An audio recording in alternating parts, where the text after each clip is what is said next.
Right, back to London. There is nothing more for us to do here.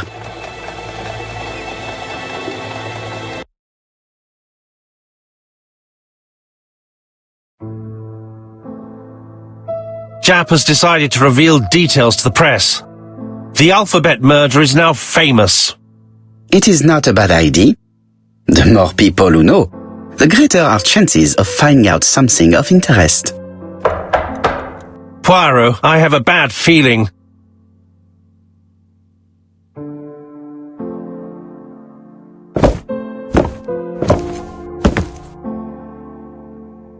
Poor Mr. Poirot, not so good at these little criminal matters as you thought yourself, are you?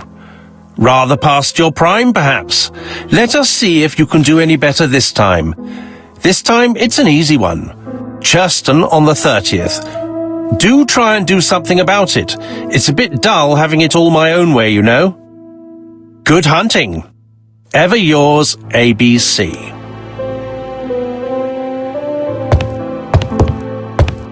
Good hunting. Did you hear that, Poirot?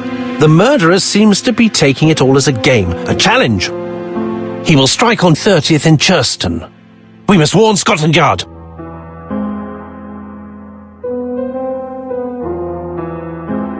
No time to lose. We must prepare our suitcases for Churston.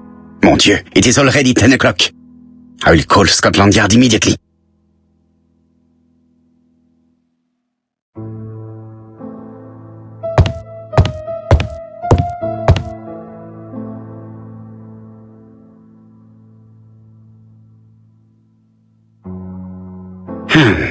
In his haste, Hastings tore the envelope.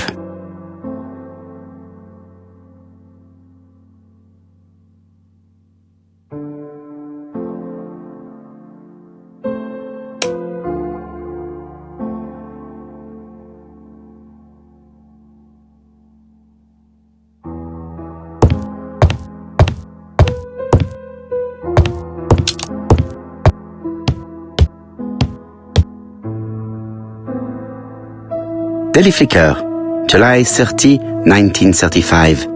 ABC affair, no progress. The alphabet murderer is still on the run. Ever since the police found the connection between the Bexhill and Andover affairs, the inquiry has barely progressed. In this issue, we are publishing provocative letters sent by the killer to Hercule Poirot. Unfortunately, they have not yet helped to find him. Daily Flicker, July the 26th, 1935. The Bexhill Horror. Young maid strangled on the beach. Killer struck at midnight.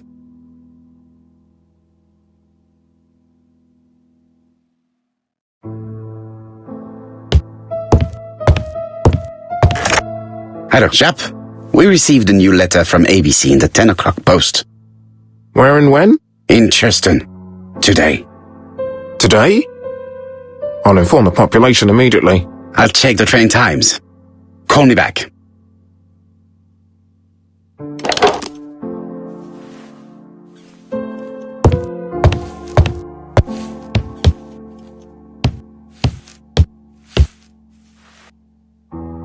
Hastings, what you are doing is an absolute disaster.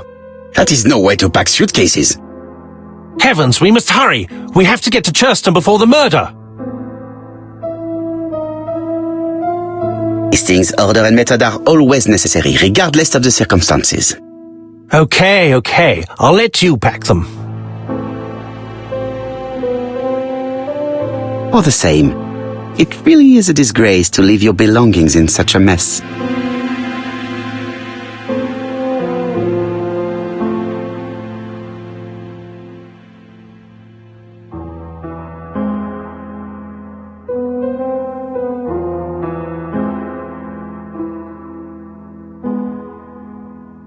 Voila! It only took a minute. Poirot, you were right. I've just consulted the ABC guide. There's no hurry. The next train doesn't leave till 11:45. You see, there is no need to hurry. We will not be in Churston until tomorrow morning. After the murder. But why has the murderer warned us so late? It's not what he usually does. Did he do it on purpose?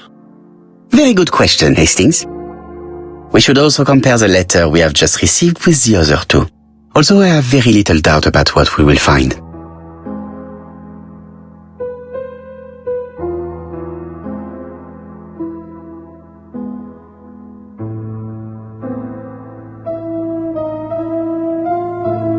Hastings' photo album. He is very proud of his bag.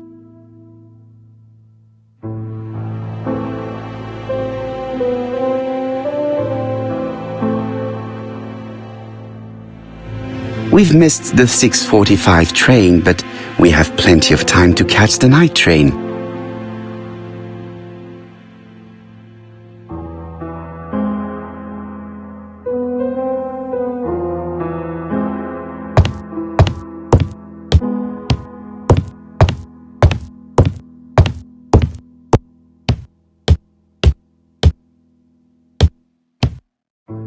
Right, let us compare this new letter with the second one.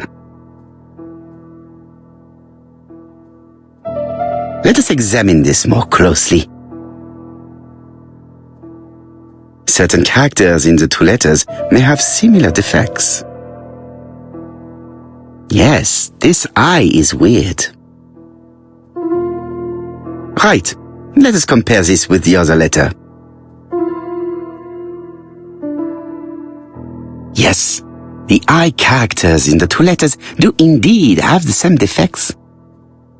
I have to find some other similar defects to confirm my theory. The W is not printed properly. Right, let us compare this with the other letter. Of course, the W characters in the two letters do indeed have the same defects. I have to find some other similar defects to confirm my theory. Yes, the A appears to be quite unusual. Right, let us compare this with the other letter. That's right. The A characters in the two letters do indeed have the same defects. My theory was right. These two letters were written with the same typewriter. Let us now try and get our brain cells to work.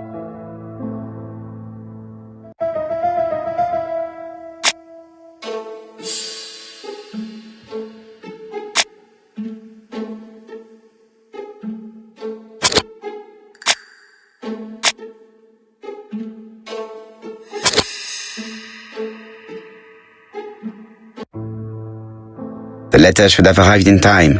The postmark shows that it was sent 3 days ago. However, our man made a mistake in the address, which explains the delay. All the same, the post office took their time correcting the error. Come on, Poirot. Your address is not quite as well known as that of Scotland Yard. Poirot, the telephone. It must be Jap.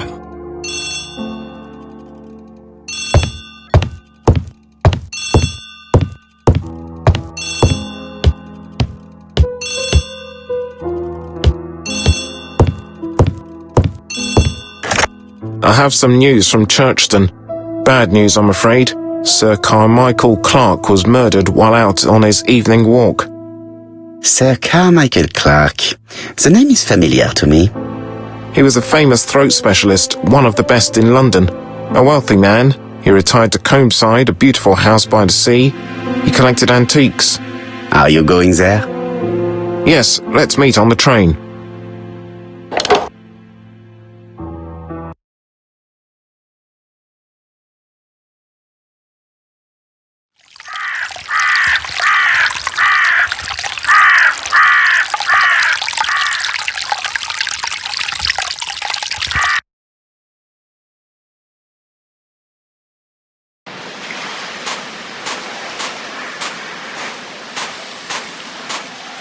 The victim is called Sir Carmichael Clark, one of the best throat specialists in London. The body was still warm when we found it. If we'd been warned earlier, we definitely could have saved him. It appears that the murderer made a mistake when he wrote his letter. A mistake? Lucky for him. And what if he did it on purpose? No. He's defined his madcap rules and he's sticking to them. It's a matter of pride for him. Shall we go up to the house, Poirot? You go, my friends. I will come soon.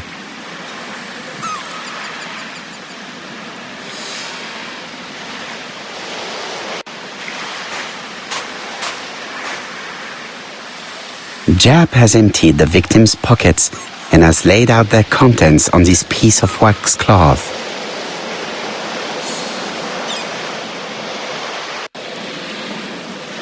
It is pointless.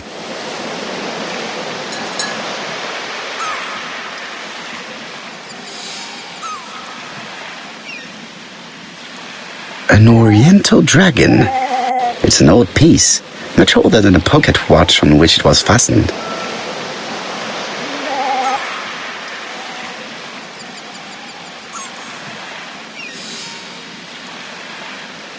Nothing appears to be missing from this wallet.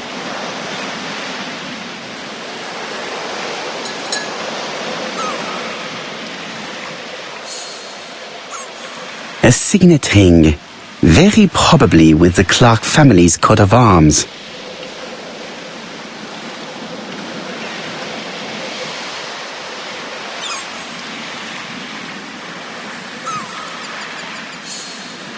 The gravel on the path has been sprayed with blood that covers a conical-shaped area, which starts at the body and becomes wider as it moves further from the bush. Sir Carmichael's throat was cut. It's a clean incision, a professional murder.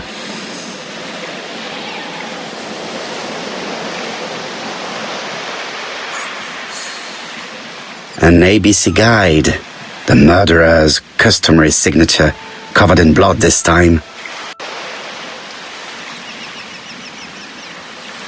Apart from the wound to the throat, the body is untouched.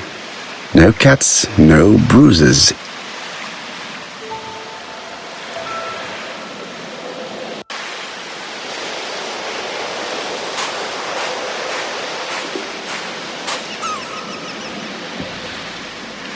This place is very calming.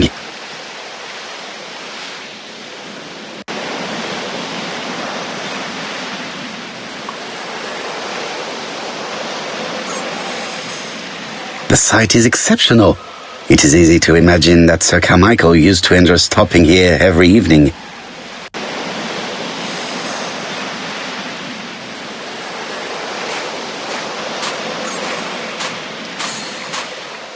The body is just in front of a bush, one of the only bushes in the surrounding area. The vegetation behind the bush has been trampled. Let us now try and get our brain cells to work.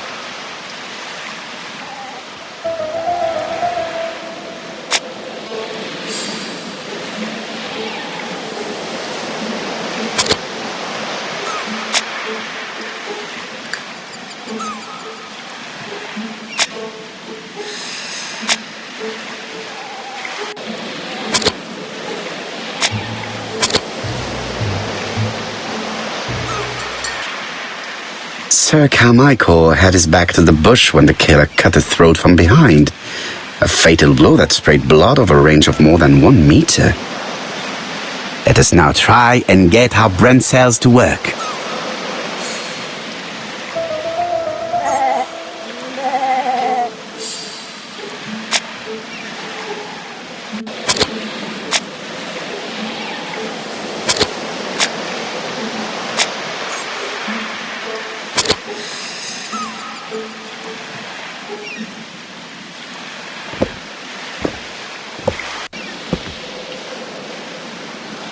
Have you finished, Poirot?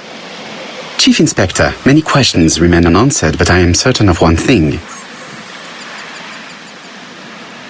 The killer has prepared his crime very carefully. Quite right.